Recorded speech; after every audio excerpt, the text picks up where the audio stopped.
baada ya kujua kile kinachosababisha pawepo na kuchelewa sana kwa wale waliokuwa wakidharau maonyo wala kusubiri kesho, tunaanza leo sasa somo kuhusu mapigo 7 ya mwisho kutoka kitabu cha Ufunuo sura ya 16. Elewa ya kwamba ukiambiwa ya kwamba umechelewa sana, ni kusema kweli umechelewa sana. Yaani leo watu wengi wanachelewa kuokolewa, wameambiwa lakini hawajali, wanasubiri kesho. Kule kuendelea kusubiri kesho, kumbuka ya kwamba ile iliyokuwa kesho leo itakuwa jana leo. Iliyokuwa kesho leo itakuwa tena jana leo, kwa sababu leo ni leo tu. Na ile uliyokuwa naita kesho, utashangaa siku ya leo inaitwa sasa jana na itakuwa tayari imepita. Ndiyo maana ikiwa utataka kuokolewa, jitahidi sana, jitahidi ujisalimishe wakati ambapo muda ungalipo. Haya mapigo 7 ya mwisho yanaletwa na malaika 7, wale waliokuwa wakipiga baragumu 7 ili kuwaonya wakaaji wa dunia. Sasa hawaji kuonya tena, bali wanakuja na vitasa 7 vya ghadhabu ya Mungu vyenye kujaa mapigo. Ufunuo sura ya 16 mstari wa kwanza inasema, nikasikia sauti kuu kutoka hekaluni ikiwaambia wale malaika 7, enendeni mkavimimine vile vitasa 7 vya ghadhabu ya Mungu juu ya nchi. Unaweza kujiuliza kwa nini sauti hii ilitoka hekaluni ijapokuwa hakuna aliyeingia tena hekaluni wakati huo, kwa kuwa hekalu linajaa moshi? Ni kwa sababu sauti hiyo ni sauti ya mmoja wa wale wenye uhai 4 aliyewatolea wale malaika 7 vile vitasa 7. Jambo la pili, zingatia, kumbuka kuwa kilichojaza hekalu moshi ni huo utukufu wa Mungu, na huo utukufu wa Mungu unakuwa kwenye kiti cha enzi cha Mungu, ijapokuwa wale wenye uhai 4 ndio wanaokizunguka kile kiti cha enzi cha Mungu. Ukiangalia Ufunuo sura ya 4 mstari wa 6 utakuta hayo. Inamaanisha kuwa ni wao wanaotoka wa mwisho katika hekalu. Ndiyo maana inaposemekana ya kwamba alikuwa akitoka hekaluni, ni kuwa yeye anayesema anatoka hekaluni. Ndiyo maana sauti hiyo imesikika kana kwamba imetoka wapi? Hekaluni. Nafikiri ya kwamba hapo umeelewa kwa nini kauli hiyo imetumikwa. Sasa baragumu 7 za hawa malaika 7 zilipigwa kwa ajili ya kuwatahadharisha wakaaji wa dunia kuhusu mapigo 7 yatakayomwagwa duniani juu ya wale wote wanaomwabudu yule mnyama, yaani upapa, na sanamu yake, yaani muungano wa madhehebu yote ya dini, na kupokea chapa ya mnyama katika mkono wao na katika vipai vya nyuso zao, ambako ni kumjua papa kama Mungu wa dunia hii na kukubaliana na hesabu ya jina lake 666.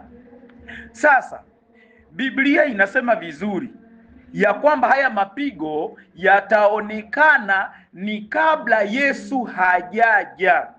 Mtu asikudanganye kwamba mapigo yamekwisha kuja au kwamba yatakuja na kanisa limeenda tayari mbinguni. Huo ni uongo mtupu. Wanaokufundisha hivyo wanaenda kinyume na Biblia na wanataka upotee na usipate nafasi ya kuweza kutubu. Hebu tuangalie umwagwaji wa kitasa cha kwanza kwa ajili ya pigo la kwanza. Pigo la kwanza tunalipata katika Ufunuo sura ya 16 mstari wa 2, nalo linasema, akaenda huyo wa kwanza akakimimina kitasa chake juu ya nchi. Wa kwanza akakimimina kitasa chake juu ya nchi, pakawa na jipu baya bovu juu ya wale wote wenye chapa ya huyo mnyama na wale wenye kuisujudu sanamu yake. Msikilizaji na mtazamaji mpenzi, sikiliza hiki.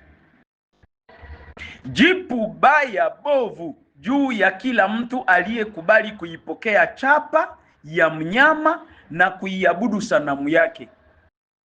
Si kwa bure unakuwa mwana ukumbi wa kurudi kwenye msingi wa Biblia. Ni kusudi usipotee huku ukiwa na Biblia. Si kwa bure Mungu alikubali uonekane miongoni mwa wale ambao watakuwa wakichambua maandiko matakatifu, wakichimba ili wapate kuona nini ambacho Mungu alikiweka ndani. Majipu haya ni yale yale ambayo tunayakuta Mungu aliyatuma huko Misri, wakati Mungu alipomtuma Musa kuwapelekea mapigo 10 watu wa Misri ili aweze kuokoa taifa lake Israeli kutoka Misri. Jipu baya hizi haziendi kwa kila mtu, bali zinaenda juu ya wale tu ambao walikubali kuungana na mnyama, huku wakiabudu sanamu yake, wakifuata siku yake ya pumziko aliyoitia mwenyewe. Sasa sikiliza kile kilichokuwa Misri. Kutoka sura ya 9 mstari wa 10 hadi wa 11 inasema, basi wakatwaa majivu ya tanuuni na kusimama mbele ya Farao, na Musa akayarusha juu mbinguni, nayo yakawa ni majipu yenye kufura na kutumbuka juu ya wanadamu na juu ya wanyama. Nao wale waganga hawakuweza kusimama mbele ya Musa kwa sababu ya hayo majipu, kwa maana hao waganga walikuwa na majipu na Wamisri wote walikuwa nayo. Ninalipenda sana hili.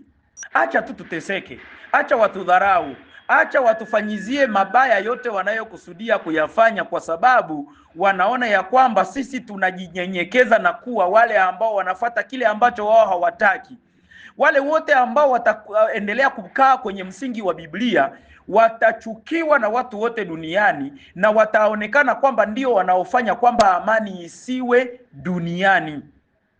Kumbuka kuwa wakati huu watakuwa wamewanyang'anya washikao sabato ya Bwana haki zao zote za msingi, kama vile elimu, ajira, matibabu, biashara, ibada na mawasiliano ya kijamii. Sasa watakuwa na mshangao mkubwa, kwa kuwa nao hawatazifaidi zile raha wakati huo sababu ya majipu yao. Kumbuka ya kwamba wale ambao watakaoishika sabato ya Bwana, watakaokataa kuungana na madhehebu mengine ili kuiletea dunia amani, watawanyima chote ambacho haki za binadamu zinakubaliana nazo. Ndio maana mkiangalia vizuri katika maeneo yenu kunakuwa ile inayoitwa mutuelle de santé.